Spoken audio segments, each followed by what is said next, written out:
नमस्कार दोस्तों, आप सभी का text book super coaching platform पे स्वागत है। दिसंबर 2025 के यूजीसी एग्जामिनेशन के जो फॉर्म्स हैं वो बहुत जल्दी नेक्स्ट मंथ में आप लोगों को देखने को मिलने वाले हैं। अक्टूबर के महीने में जो है फॉर्म्स आपके आ जाते हैं, बट अभी फिलहाल में ही जैसे कि आप सभी जानते हैं कि सुप्रीम कोर्ट की तरफ से एक आदेश आया है रिगार्डिंग रिजर्वेशन पॉलिसी। और वो जो रिजर्वेशन पॉलिसीज के रिगार्डिंग जो डिसीजन आया है वो अपने आप में बहुत महत्वपूर्ण डिसीजन है और उसका असर कहीं ना कहीं आपके दिसंबर 2025 के एप्लीकेशन फॉर्म पे भी पड़ेगा। और उससे पहले आपको कुछ दस्तावेज अपने रेडी करवा लेने हैं कि ये ना हो कि फॉर्म भरने की जब बात आए तो आपके पास एप्रोप्रिएट डॉक्यूमेंट ना हो। तो ये वीडियो उन सभी विद्यार्थियों के लिए महत्वपूर्ण है जो रिजर्वेशन कैटेगरीज में आते हैं, भले वो एससी हो, एसटी हो, ओबीसी हो या फिर पीडब्ल्यूडी कैटेगरी, किसी प्रकार की ईडब्ल्यूएस कैटेगरी, सारी कैटेगरीज जो भी कैटेगरीज वाले स्टूडेंट्स हैं उनके लिए बहुत जरूरी है। और बाकी भी सामान्य जानकारी के लिए जिससे क्लियर अंडरस्टैंडिंग हो चुकी है कि क्या सुप्रीम कोर्ट का जजमेंट है और उसका असर आपके एप्लीकेशन फॉर्म्स पे क्या पड़ने वाला है, तो उसको बहुत क्लियर तरीके से सटीक शब्दों में मैं बताने वाला हूं। चलिए तो शुरू करते हैं इस वीडियो को। तो सबसे पहले तो जरा देख लेते हैं कि जजमेंट क्या है। ओके, जजमेंट आखिर क्या है, जिसमें बहुत सारी बातें चल रही है यहां वहां की अनाप शनाप बातें कि अब तो रिजर्वेशन खत्म कर दिया, ये हो गया वो हो गया। कुछ नहीं हुआ है, एक छोटा सा जजमेंट है। जजमेंट क्या कह रहा है, जजमेंट में कहा कि भाई जो रिजर्व कैटेगरी है कैंडिडेट है, जिन्होंने भी रिजर्व कैटेगरी में अप्लाई किया, जैसे कि उसमें आपको रिलैक्सेशन मिलता है परसेंटेज का, मल्टीपल चीजों का, और अगर वो क्वालिफाई करते हैं, अच्छे उनके मार्क्स आते हैं और वो जनरल कैटेगरी का जो कट ऑफ गया है, ठीक है, जनरल कैटेगरी कट ऑफ के हिसाब से भी क्वालिफाई करते हैं, तो वो क्वालिफाई उनको मना कर दिया जाएगा। ये बेसिकली उन्होंने कहा कि relevant recruitment rules impose on the embargo SC. Okay fine. So उन्होंने बोला कि भाई ये कंपल्स, अच्छा इसको थोड़ा सा और सिंपल भाषा में समझ लेते हैं कि आसान तरीके से बोला यह जा रहा है कि जो रिजर्व कैटेगरी के कैंडिडेट है वो जनरल कैटेगरी से क्वालिफाइड नहीं माने जाएंगे, जनरल कैटेगरी की सीट्स उनको नहीं दी जाएंगी। ओके, आसान भाषा में ये कहा गया, ठीक है। अब इसको और समझ लेते हैं। उन्होंने बहुत क्लियरली बताया है कि ये कब पॉसिबल होगा। तो पहली बात तो बोला रिक्रूट प्रोहिबिट सच माइग्रेशन। ओके, कि जो 9 सितंबर को ये आता है कि भर्ती नियम में हस्तांतरण पर रोक लगाते हैं, तो आरक्षित श्रेणी में ऐसे उम्मीदवार जिन्होंने शुल्क या फिर आयु सीमा, जैसे बिकॉज अदर कैटेगरीज का एप्लीकेशन फॉर्म का भी प्राइस कम होता है, आयु के भी एलिजिबिलिटी अलग होती है, सब कुछ। जैसे कि भाई हम अगर यूजीसी में बोले तो भाई जनरल कैटेगरी को 55% चाहिए, ओबीसी एससी एसटी को 50% होना चाहिए एलिजिबिलिटी क्राइटेरिया। वैसे फीस भी अलग अलग होती है। तो अगर आपने फॉर्म कैटेगरीज से भरा है, रिजर्व कैटेगरीज से, तो फिर आपको जनरल कैटेगरी से क्वालिफाई नहीं कर सकते। जनरल कैटेगरी, आपके मार्क्स जनरल कैटेगरी से भी ज्यादा है तो इसलिए आप जनरल में क्वालिफाई, आपका क्वालिफिकेशन ओबीसी कैटेगरी से या फिर एससी कैटेगरी से या फिर एससी से ही माना जाएगा, ये कहा। नाउ अब इसमें ही बट कंडीशन ये उन्होंने बोली कि अगर ये केस बाय केस मैटर है, मतलब अगर जो रिक्रूटर है, ठीक है, जिसने नोटिफिकेशन निकाला है जॉब का, अगर वो इस माइग्रेशन के ऊपर रिस्ट्रिक्शन नहीं लगाता है, वो बोलता है कि नहीं माइग्रेशन हो सकता है, मतलब अगर आपके ज्यादा मार्क्स आ गए, आपके जनरल कैटेगरी से भी ज्यादा मार्क्स है, ठीक है, मान लीजिए किसी ओबीसी के विद्यार्थी ने 200 कट ऑफ गया है जनरल का और उसने 220 मार्क्स लेके आया है, तो फिर उसको जनरल से क्वालिफाइड मान लिया जाएगा। अगर ऐसा कोई रूल नहीं है तो okay, so court clarify that recruitment rules and job notification do not impose restriction reserved category who perform the better than the last. Okay, तो इसमें उन्होंने बोला कि मेरे जजमेंट का ये मतलब नहीं है कि अगर मतलब कि किसी के लिए नहीं कर सकते। ओके, तो अभी भी माइग्रेशन हो सकता है, बट अगर रिक्रूटमेंट में लिखा है, तो अगर गाइडलाइंस में लिखा है तो बिल्कुल माइग्रेशन हो सकता है। अगर किसी, अगर ठीक है, अगर नहीं लिखा है तो नहीं होगा, ठीक है। नाउ अब बात आती है कि आपके यूजीसी में क्या माइग्रेशन होता है, कि आपके यूजीसी के एग्जाम में अगर कोई विद्यार्थी ओबीसी कैटेगरी का या फिर एससी कैटेगरी का, एसटी कैटेगरी का जनरल से भी ज्यादा मार्क्स लेके आता है जनरल कट ऑफ से, तो क्या उसको जनरल में क्वालिफाइड मानते हैं कि वो उसी कैटेगरी में मानते हैं। ओके, नाउ अब इस चीज को थोड़ा सा क्लियरिटी में देता हूं आपको। तो सबसे पहले तो हम इसके लिए हमको क्या करना पड़ेगा, एक बार यूजीसी एनटीए की वेबसाइट पे जाके उनका नोटिफिकेशन देखते हैं, ठीक है, जो पुराना भी जून वाला नोटिफिकेशन है उससे समझ में आ जाएगा, ठीक है, सबसे पहले। और उससे पहले एक छोटी सी रिक्वेस्ट करूंगा आप सभी से, बिकॉज बहुत महत्वपूर्ण जानकारी आप सभी को मैं दे रहा हूं डिटेल वाइज में। तो सबसे पहले तो क्या कीजिए, टेक्स्ट बुक सुपर कोचिंग के इस चैनल को सब्सक्राइब जरूर कर लीजिए, जिससे सारी महत्वपूर्ण जानकारी आपको मिलते रहे और एग्जाम प्रिपरेशन में भी हेल्प मिलेगी। और साथ साथ ये टेलीग्राम ग्रुप, ओके, ये मेरा टेलीग्राम ग्रुप है जहां पे रेगुलर क्लासेस की updates, all the important updates for the examination, सब कुछ यहां मिलता रहता है, ठीक है। चलिए अब जरा देखते हैं यूजीसी एनटीए की वेबसाइट। ओके, नाउ अगर मैं यहां पे जाता हूं इस वेबसाइट के ऊपर, ओके, तो ये भाई यूजीसी एनटीए की वेबसाइट है, यहां इंफॉर्मेशन बुलेटिन है, इसमें हर साल उधर इंफॉर्मेशन बुलेटिन आते हैं। अभी दिसंबर वाला नहीं आया कि यार हम जून वाला पढ़ लेते हैं, ठीक है। तो ये जून वाला इंफॉर्मेशन बुलेटिन है, आप लोग भी खोल के पूरा पढ़ सकते हैं। अब इसमें सारी okay all the policies reservation and everything okay इसमें सब कुछ दिया हुआ है, ठीक है। जैसे कि यहां देखेंगे अगर आप तो यहां पे दिख जाएगा आपको चैप्टर 4 रिजर्वेशन के बारे में सारे नियम है, ठीक है, कि कैसे कैसे क्या क्या एप्लीकेशन क्या क्या डॉक्यूमेंट चाहिए। तो अब जरा देख लेते हैं कि इस नोटिफिकेशन के हिसाब से अब आपके साथ क्या होने वाला है जिनका आपको ध्यान रखना है। ओके तो रिजर्वेशन पॉलिसी क्या बोलते हैं भाई, 4-5 टाइप के रिजर्वेशन है। एससी के लिए 15%, 7.5 फॉर द एसटी, 27% ओबीसी का रिजर्वेशन है, non creamy layer okay very important ये जो और similarly economically weaker section 10% okay.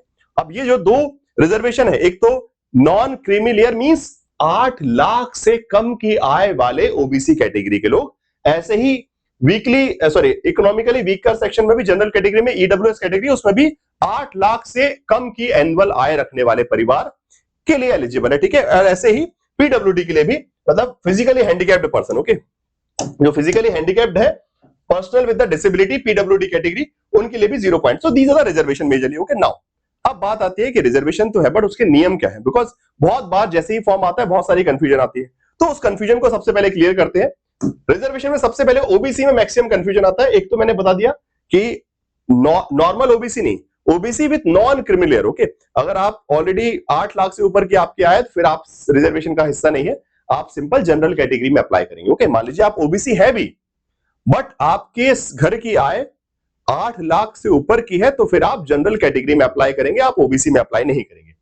अगर आपकी 8 लाख से कम की आय है आपके सर्टिफिकेट है। बट नाउ अब आती है सर्टिफिकेट कौन सा वाला, इसमें क्लियरली लिखा है जैसे आप देख सकते हैं सेंट्रल लिस्ट केंद्र की सूची के हिसाब से। तो ओबीसी आप केंद्र की आपके राज्य की सूची के हिसाब से नहीं, राज्य में तो किसी को भी बना सकते हैं, ठीक है, बट इसलिए केंद्र की सूची के हिसाब से। और इसलिए वहां पे क्लियरली लिखा है कि अगर आप केंद्र की सूची में मेंशन ओबीसी एनसीएल है, ठीक है, नॉन क्रिमिनल में है, तो आप अप्लाई कर सकते हैं। और अगर राज्य में है स्टेट लिस्ट में है तो आप नहीं कर सकते, फिर आप जनरल में कीजिएगा ओके। मतलब आप ओबीसी है नॉन क्रिमिनल भी है परंतु आपका जो कैटेगरी है वो आपके राज्य में ओबीसी है बट केंद्र स्तर पर उसको ओबीसी का दर्जा नहीं है, तो फिर आपको जनरल में फॉर्म अप्लाई करना पड़ेगा, ठीक है। ऐसे ही ईडब्ल्यूएस इकोनॉमिकली वीकर सेक्शन में भी क्लॉज सिंपल वही है 8 लाख तक की। तो अगर आपका सर्टिफिकेट है ईडब्ल्यूएस का तो फिर आप उस सर्टिफिकेट के हिसाब से अप्लाई कर सकते हैं ओके। नाउ अब बात आती है कि भाई जब हम अप्लाई अच्छा इसमें अभी पीडब्ल्यूडी बच गया, सॉरी पीडब्ल्यूडी का ही बताते हैं। पर्सन विद डिसेबिलिटी का क्या है, इसमें ही बहुत क्लियर है कि person with disability not less than 40%, कि जो डिसेबिलिटी का लेवल है वो 40% तक होना चाहिए। ये नहीं कि थोड़ा सा भी कुछ है तो ऐसा नहीं, डिसेबिलिटी का कंडीशन है कि 40% benchmark will be then only it will be consider. उसके बाद मल्टीपल फैसिलिटीज है, पीडब्ल्यूडी सर्टिफिकेट आपको लेके जाना पड़ेगा। अगर आप फिजिकली हैंडीकैप्ड हैं, किसी भी प्रकार की समस्या है, आपको सब्सक्राइब चाहिए या फिर टाइम एक्स्ट्रा चाहिए, तो वो सब चीजें आपके जो है डॉक्यूमेंट में वो आपको रिक्वायर्ड होगा, ठीक है। सो ये 3 तो मेजर कैटेगरीज, बाकी एससी एसटी का तो कोई दिक्कत वाली बात नहीं है, उसका तो क्लियर सर्टिफिकेट रहता है, वो अपने आप है, ठीक है। नाउ ओबीसी अक्सर में कंफ्यूजन आती है कि भाई सेंट्रल लिस्ट है कि स्टेट लिस्ट है। तो अगर आप ओबीसी राज्य की सूची के हिसाब से तो आप अप्लाई नहीं कर सकते, आपको जनरल में अप्लाई करना पड़ेगा। बट अगर आपकी जो आपकी कैटेगरी है, जो आपकी ओबीसी की कैटेगरी है, वो अगर सेंट्रल लिस्ट में है तो फिर आप कर सकते हैं, अदरवाइज नहीं कर सकते, ठीक है ना। चलिए अब आगे जरूर बढ़ते हैं कि इसके बाद डॉक्यूमेंट क्या क्या चाहिए होते हैं, बिकॉज अभी जैसे बहुत क्लियरली अभी कोर्ट ने बोल दिया है, आदेश दे दिया, अब उसके बाद सीधी बात है अब जब फॉर्म भरेंगे तो आपको बहुत सटीक रूप से ध्यान रखना पड़ेगा कि आप फॉर्म में अगर जनरल से भर रहे हैं तो जनरल के हिसाब से सर्टिफिकेट, अदर से भर रहे हैं तो अदर के हिसाब से ओके। नाउ अब पहले सर्टिफिकेट देख लेते हैं मेजरली जो category wise okay. Category certificate SC ST वाला, इकोनॉमिकली वीकर सेक्शन, ओबीसी वाला, ठीक है। तो अगेन अब ये सर्टिफिकेट है, कैटेगरी सर्टिफिकेट आपका कि आप ओबीसी है, एससी एसटी है, जनरल है उसका कोई सर्टिफिकेट नहीं है। इकोनॉमिकली वीकर सेक्शन का सर्टिफिकेट, पीडब्ल्यूडी वाला ओके। ये 3 सर्टिफिकेट तो अगर आपके नहीं बने तो ध्यान रखिए अक्टूबर से पहले रेडी करवा लीजिए, नहीं तो फिर आप उन कैटेगरीज में नहीं कर पाएंगे ओके। नाउ अब सवाल उठता है कि क्या ये सर्टिफिकेट हमको अपलोड करने पड़ते हैं, ठीक है। क्या एनटीए ये सर्टिफिकेट आपसे मांगता है, तो नहीं मांगता है, बहुत क्लियर। जब आप फॉर्म भरते हैं आपको इनमें से कोई भी सर्टिफिकेट नहीं देना पड़ता है एक्सेप्ट पीडब्ल्यूडी ओके। जो फिजिकली हैंडीकैप्ड पर्सन है सिर्फ उनका सर्टिफिकेट अपलोड होता है, बाकी OBC, SC, ST, EWS okay कोई भी सर्टिफिकेट अपलोड नहीं किया जाता है। ध्यान से अगेन एनटीए आप पर विश्वास कर रहा है कि अगर आप कैटेगरी के अंदर ओके, क्या है, candidates are neither required to send any certificate और document in the support of eligibility nor print out of the application form okay. NTA को कुछ नहीं चाहिए, एनटीए बस ये चाहता है कि आप ईमानदारी से भरें, क्योंकि अगर आपने आपके पास सर्टिफिकेट नहीं है और आपने झूठ मूठ में कैटेगरी के नाम पे टिक करके बेसिकली एग्जाम दे दिया, तो बाद में वो आपका नेट और जेआरएफ का सर्टिफिकेट इनवैलिड हो जाएगा, बिकॉज बाद में वो डॉक्यूमेंट चेक होंगे। जब भी आप जेआरएफ के द्वारा पीएचडी में एडमिशन ले जाएंगे तो वहां पर चेक हो जाएगा कि आपके पास क्या कैटेगरी का सर्टिफिकेट है, या फिर आप असिस्टेंट प्रोफेसर बनने जाएंगे तो आपके सर्टिफिकेट में लिखा रहेगा, तो फिर वहां पे क्रॉस चेक हो जाएगा, तो फिर वहां पे वो वैलिड, आपका सर्टिफिकेट वैलिड नहीं रहेगा। तो उन्होंने बोला कि हमको सर्टिफिकेट मत दिखाओ, ठीक है, बट सर्टिफिकेट रेडी करवा लीजिए, ठीक है। सो अभी पॉइंट बस ये है कि अगले महीने फॉर्म आ जाएंगे, तो अगर किसी के भी सर्टिफिकेट्स पेंडिंग है तो सर्टिफिकेट्स अपने बनवा लीजिए, क्योंकि वो सर्टिफिकेट आपके पास होने चाहिए, वो अपलोड नहीं करने पड़ेंगे। पीडब्ल्यूडी का चलता है, ठीक है, पीडब्ल्यू से फिजिकली हैंडिकैप्ड पर्सन को अपलोड करने का ऑप्शन उसमें होता है, वो करना पड़ता है, बट बाकी ईडब्ल्यूएस या फिर ओबीसी या फिर एससी एसटी किसी को सर्टिफिकेट अपलोड नहीं कर सकते। You just need two tick, आपकी जो भी कैटेगरी टिक कीजिए, कोई प्रूफ नहीं मांग रहे आपसे।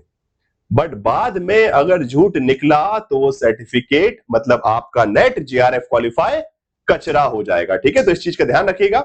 बाकी जो नोटिफिकेशन आया उसके हिसाब से एनटीए के आने वाले दिनों में जो नोटिफिकेशन आएगा तो उसमें भी रूल्स रेगुलेशन में जो भी इंफॉर्मेशन आ जाएंगे, जो भी कोर्ट का आदेश है उसके हिसाब से।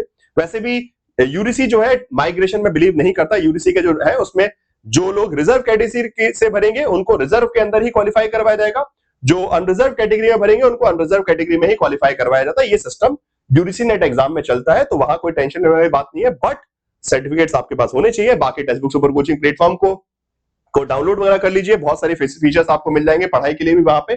और इसके साथ साथ जो दिसंबर के बैचेस में या फिर जून 2026 के बैचेस में ज्वाइन कर जाते हैं वो अपना एडमिशन ले सकते हैं। दिसंबर के लिए नए बैचेस अवेलेबल है, इसी वीडियो के डिस्क्रिप्शन बॉक्स को खोलेंगे, जो वीडियो देख रहे हैं डिस्क्रिप्शन बॉक्स में जाएगा, आपको लिंक मिल जाएगी, यहाँ पे लिंक गूगल फॉर्म भर सकते हैं या फिर इस नंबर पे कॉल कर सकते हैं, डायरेक्टली लिंक पे क्लिक करके भी सीधा अपना ऐप खोल सकते हैं और अपना एडमिशन करवा सकते हैं, ठीक है, फाइन। सो बाकी फर्दर डिटेल जो है यहाँ पे कूपन कोड वगैरह भी डला हुआ है, जो कभी भी किसी को अगर एडमिशन लेना है तो ये कूपन कोड लिख लीजिए, इसमें आपको एक्स्ट्रा डिस्काउंट मिल जाएगा, ठीक है।